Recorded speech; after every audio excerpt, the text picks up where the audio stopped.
네, 오늘 본문에 이 베드로가 기도하다가 본 환상, 환상, 보자기 환상 때문에 그 뜻이 무엇인지 의아해했다 이렇게 지금 소개를 하고 있습니다.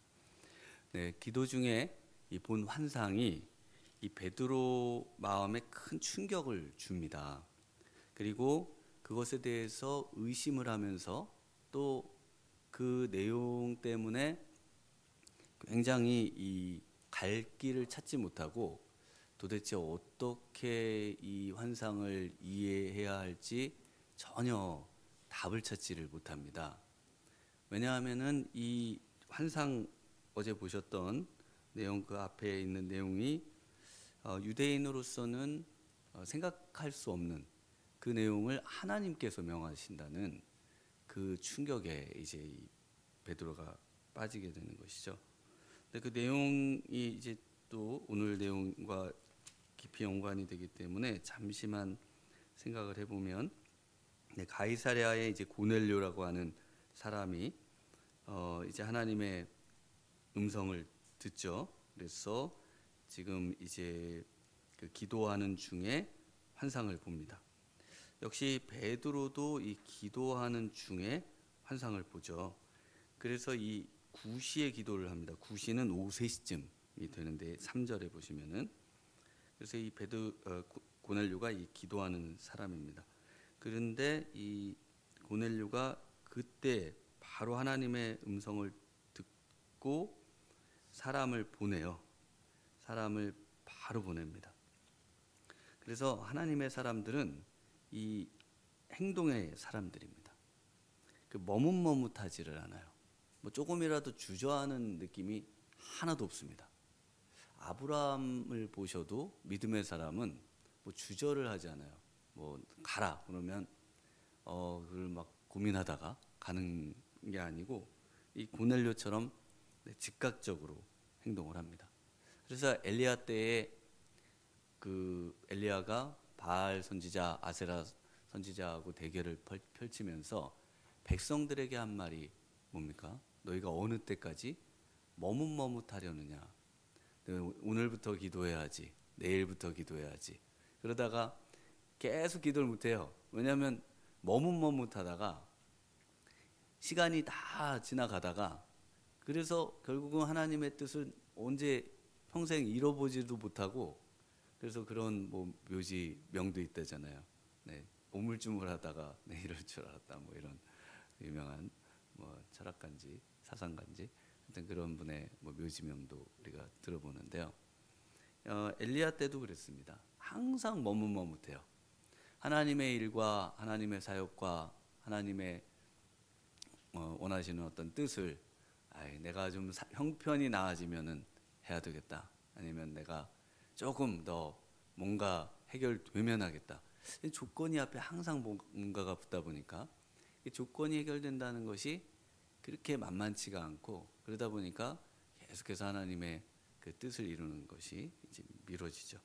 그런데 이 고넬료를 보면요, 이 가이사랴에서 요빠, 지금 그 베드로가 있는 곳까지 사람을 보내는데 대략 한 50km쯤 됩니다. 50km. 그런데 그 9시, 오후 3시에 시작해서 9절에 10장 9절에 가면 6시, 12시쯤 이제 도착을 하는 거잖아요. 점심 먹을 때 이때쯤 되는데요. 점심시간.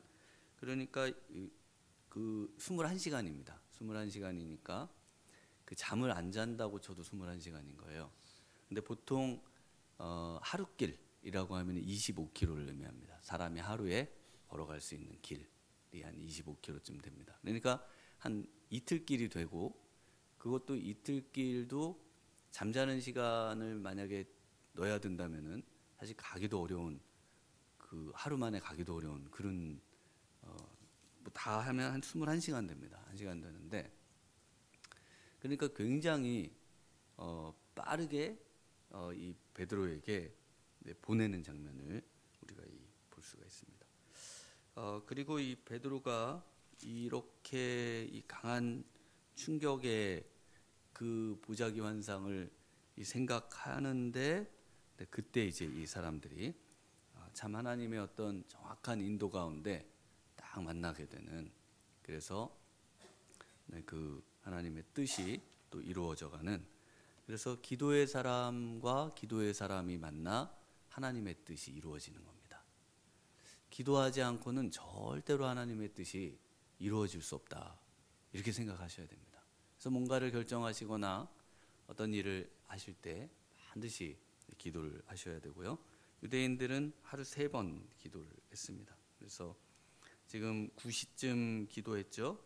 가이사랴 고넬료가 그 유대인들의 어떤 그 기도 시간을 따라서, 그래서 해 뜰 때, 지금 저희 지금 막 해 뜨는 이 시간 처음 기도하시고, 그다음에 베드로가 기도하는 그 6시, 그 정오에 하는 기도, 점심 시간쯤. 그러니까 우리 밥 하루 3끼 드시는 것처럼 이 기도도 3번 해야 된다. 유대인들의 이 전통은 3번입니다. 그래서 그리고 이제 오후 3시 해가 이제 좀 질 때쯤 돼서 또 기도를 한다, 이렇게 생각을 하시면 되겠습니다. 그래서 이 강한 충격, 이 말씀에 강한, 어떤 때는 또 내게 기도 중에 잠깐 졸았는데 그때 뭔가 강하게 다가오는 것들이 있어요. 또 어떨 때는 말씀을 듣는데 평소에는 뭐 오늘 한 말씀이 기억도 안 나고 무슨 말씀 읽었는지도 잘 이렇게 모르겠는데, 밥 먹듯이 먹었는데 어느 날은 말씀이, 어떤 한 단어가 마음에 팍 와서 꽂히는 때가 있습니다. 또는 어떤 내용이, 설교 중에 어떤 내용이 마음에 확 와닿는 경우가 있어요. 그럴 때 그게 무슨 의미일까요? 그러면서 하나님께 이렇게 기도하실 때가 있으실 거예요. 그런데 그것이 지금 베드로에게는 아주 강력하게 지금 다가온 겁니다. 환상 중에. 그러니까 기도가 중요하고요. 전부 기도하는 중에 환상을 보는 거예요. 환상을 보기 위해서 기도하는 게 아니고요. 기도하는데 기도 중에 어떤 세미한 음성이 들리기도 하고, 어떤 장면이 펼쳐지기도 하고, 어떤 말씀이 확 꽂히기도 하고, 또 이런 여러 가지 내용들이 우리가 기도하는 중에 하나님께서 사용하시는 방편입니다. 그래서 우리가 환상을 쫓아다니는 것은 아니지만 하나님께서는 이런 일들을 통해서 우리를 또 인도하시고 뭔가 우리의 삶에 강하게 원하시는 것이 있다. 그래서 아마 어떤 일들이 강하게 우리가 기도하는 중에 그게 예전에부터 계속 머릿속을 맴돌면서 기도할 때마다 그게 마음에 쓰이고, 또 그러면서 기도하게 하시고, 이게 무슨 뜻입니까? 계속 묻게 하시는 그 내용, 그런 것들이 우리 기도 가운데 있는 겁니다. 저도 우리 미랄교회 오기 전, 꽤 오래됐죠. 그 10월 말경에 기도하는데 그 지붕에 있던 그 풍차가 떨어지는 거예요. 이제 쪼개지는 거예요. 그래서 거기는 이제 태풍이 주로 일어나는 지역이라 저 풍차가 올해는 못 견디려나 보다. 태풍에 날아갈 수도 있나 보다. 그래서 제가 근데 늘 그게 장면이, 그래서 연말에 그 제주캐를 열어서 제주캐를 매달 하는데요. 열어서 이제 풍차를 떼야 되고 지붕을 보강합시다. 그래서 지붕을 떼라고 그러시는 줄 알고, 보강하라고 그러시는 줄 알고, 아마 올 여름에 태풍에 못 견딜 것 같습니다. 오래되기도 했고요. 그러면서 이제 그 하나님께서 그 장면을 계속 제 마음에 막 계속 기도하게 하시는 거예요. 그 풍차가 계속 떠오르면서, 그러면서 제가 그 인도함을 받고 또 이렇게 왔습니다. 그 기도 중에. 그런데 꼭 그것이 꼭 그런 환상을 보셔야 된다, 이런 의미는 아닙니다. 말씀 중에 성령께서 또 하나님께서 인도의 방편으로 뭔가에 집착하게 하고, 그것이 무슨 의미인지를 계속 생각하도록 하시면서 인도하시는 이런 방편을 사용하기도 하신다는 거예요. 그래서 이제 이 도대체 답을 찾지 못하는 이런 상황에서 베드로에게 하나님께서 이런 상황에서 어떻게 하기를 원하시는가? 그리고 베드로는 이 기도의 사람은 어떤 모습을 취하는가를 오늘 본문에서 같이 한번 잠시 생각을 해보겠습니다. 첫 번째는 성령의 음성을 듣죠. 그래서 우리 19절과 20절에 보시면은 한번 같이 읽어볼까요? 19절, 20절 있습니다. 베드로가 그 환상에 대하여 생각할 때에 성령께서 그에게 말씀하시되 두 사람이 너를 찾으니 일어나 내려가 의심하지 말고 함께 가라. 내가 그들을 보내었느니라 하시니. 네, 그 환상에 집중되는 게 아니에요. 지금 베드로가 본 환상, 나는 환상을 봤어. 너희는 환상을 봤니? 뭐 이런 내용을 말하고 있지 않습니다. 누구한테도 말하질 않아요. 근데 그거를 계속 붙들고 도대체 이 환상이 무슨 의미입니까 하나님? 그걸 계속 이제 마음속으로 생각하면서 기도하지 않겠어요? 그때 성령께서 지금 온 사람들, 그 두 사람을 의심하지 말고 그 사람을 따라가라. 내가 보냈다. 지금 그 말씀을 하시지 않습니까? 그러니까 하나님께서 어떤 단어 또는 어떤 성경 구절, 또 장면, 어떤 뭔가에 우리로 하여금 당황스럽게 만들고 그것에 사로잡혀 살도록, 그리고 그런 내용들이 우리에게 있고 그걸 기도하게 하시면서 성령에게 더 민감하도록 우리를 만든다는 겁니다. 성령에게 더 가까이 가도록, 그래서 그 음성을 듣도록 만들고 있다.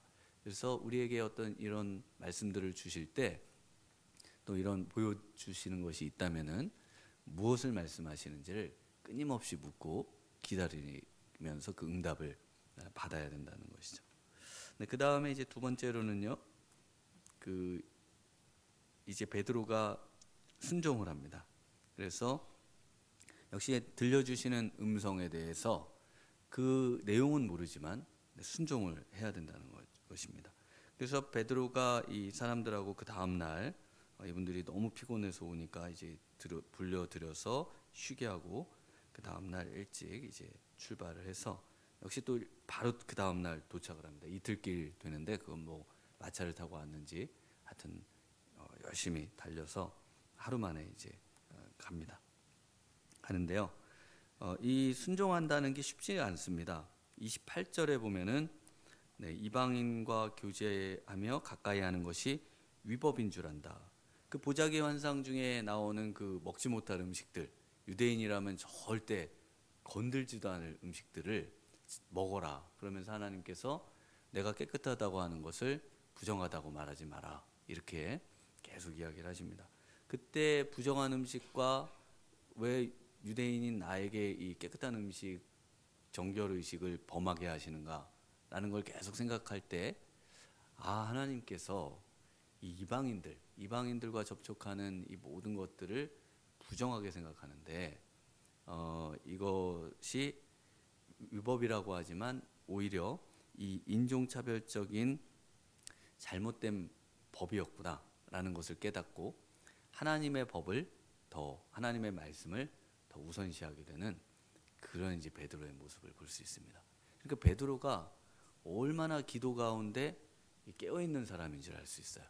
이것이 왜 우리한테 중요한가 하면요, 우리가 기도는 하는데요, 이 생각이 하나님의 말씀으로 변화는 되질 않습니다. 이게 너무 어려운 거예요. 잘 한번 생각해 보세요.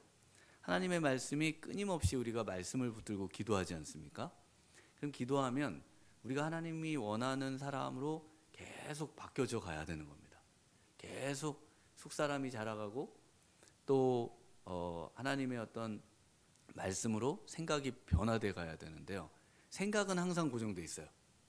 하나님의 말씀을 어떤 말씀을 하시든 나의 생각은 고정돼 있다. 생각을 바꿀 수는 없다. 이런 신앙생활이 우리한테 너무 강하다는 거예요. 근데 베드로는 그 유대인들이 어려서부터 몸에 배서 절대로 바뀌지 못하는 이 지금도 코셔라고 그래서 뭐 미국의 유대인들의 그 푸드코트나 이런 데 가시면은 유대인들만 그 먹는 그 음식들, 코셔라고 불리는 음식이 따로 파합니다.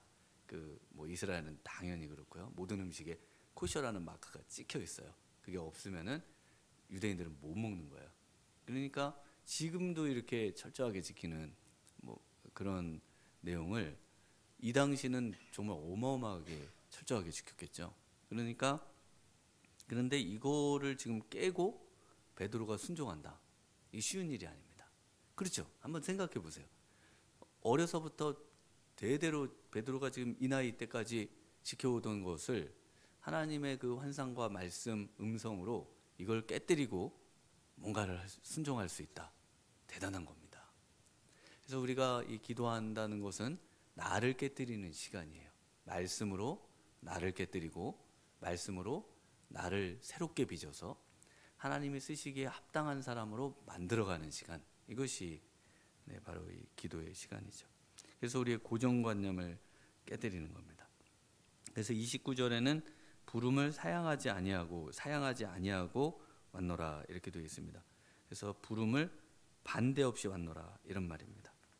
그래서 전혀 그 하나님의 말씀에 대해서 철저하게 그 말씀이 하나님의 말씀인 것이 확인된다면 나의 모든 고집, 의지, 상황, 심지어는 지금 그 유대인으로서의 민족의 어떤 법, 완전한 그 틀과 유대인들의 그 가지고 있는 그 어마어마한 체계를 깨뜨리면서, 그래서 나중에 이 기독교인들이 이제 이단으로, 유대교의 이단으로 지키는 이유도 핍박받는 이유도 바로 이 전통, 유대인들의 이 전체적인 체계를 무너뜨리려고 하는 그런 집단이다. 그래가지고 그 핍박을 많이 받습니다.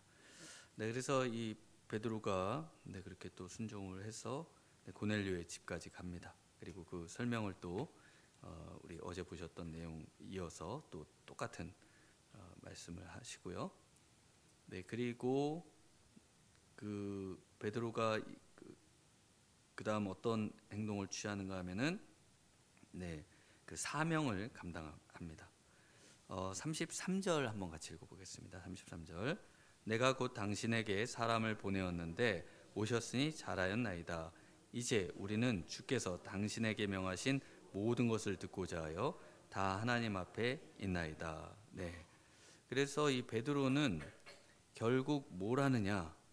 명하신 모든 것, 주께서 당신에게 명하신, 바로 베드로에게 명하신 모든 것을 듣고자 한다. 바로 그 명하신 모든 게 뭡니까? 베드로의 사명이면서 또 복음을 증거하는, 땅끝까지 복음을 증거해야 하는 그 지상대 명령에 그 지금 베드로, 그리고 베드로가 그리고 바로 다음 절부터 입을 열어서 그 자신의 사명을 감당하고, 그리고 이 고넬료의 집 지금 모여 있는 전체 사람들에게 성령이 임하는 놀라운, 또 하나님께서 약속하신 일들이 역시 동일하게 일어나고 있다라는 것을 볼 수가 있습니다. 오늘 이 새벽에, 이 아침에 정말 우리 하나님의 말씀, 기도 중에 우리 하나님께서 우리를 인도하심을 깊이 생각하고 습관적으로 또는 우리의 생각을 하나님께 강요하는 시간이 아닌 정말 하나님의 음성을 듣고 하나님으로 내가 변화되고 하나님의 그 말씀에 또 하나님의 도구로 사용되는 그런 인생으로 살아갈 수 있는 그런 믿음의 사람, 기도의 사람, 또 능력의 사람, 성령의 사람, 이런 우리 성도님들 다 되시기를 주님의 이름으로 축원합니다. 기도하시겠습니다. 하나님 아버지 감사합니다. 오늘 베드로의 환상 가운데 베드로가 어안이 벙벙하고 또 이 말씀이 무슨 뜻인지 깊이 묵상하며 기도하며 나아갈 때에 하나님 주의 성령의 음성을 듣고 또 그 음성에 즉각적으로 또 그 어떤 장애에도 반대 없이 우리 하나님의 음성에 순종하고 또 자신의 사명을 감당했던 것처럼 하나님 기도 중에 저희에게 깨닫게 하여 주시고 말씀하여 주시고 보여주시고 인도하여 주셔서 오늘 하루도 또 우리의 남은 생애가 우리 하나님을 기쁘시게 하며 우리 하나님의 그 사명을 쫓아 하나님 끝까지 달려감으로 우리 주님과 더 가까워지고 천국을 더 소망하고 또 하나님 이 세상에 살아가는 법칙과는 다른 그런 하나님의 법칙이 우리를 지배하는, 그래서 우리 하나님을 더 가까이 뵙고 하나님만을 주인으로 모시면서 승리하며 살아가는 복된 저희들 되도록 이 아침도 큰 은혜로 함께해 주실 줄 믿사옵고 예수님 이름으로 기도하옵나이다. 아멘.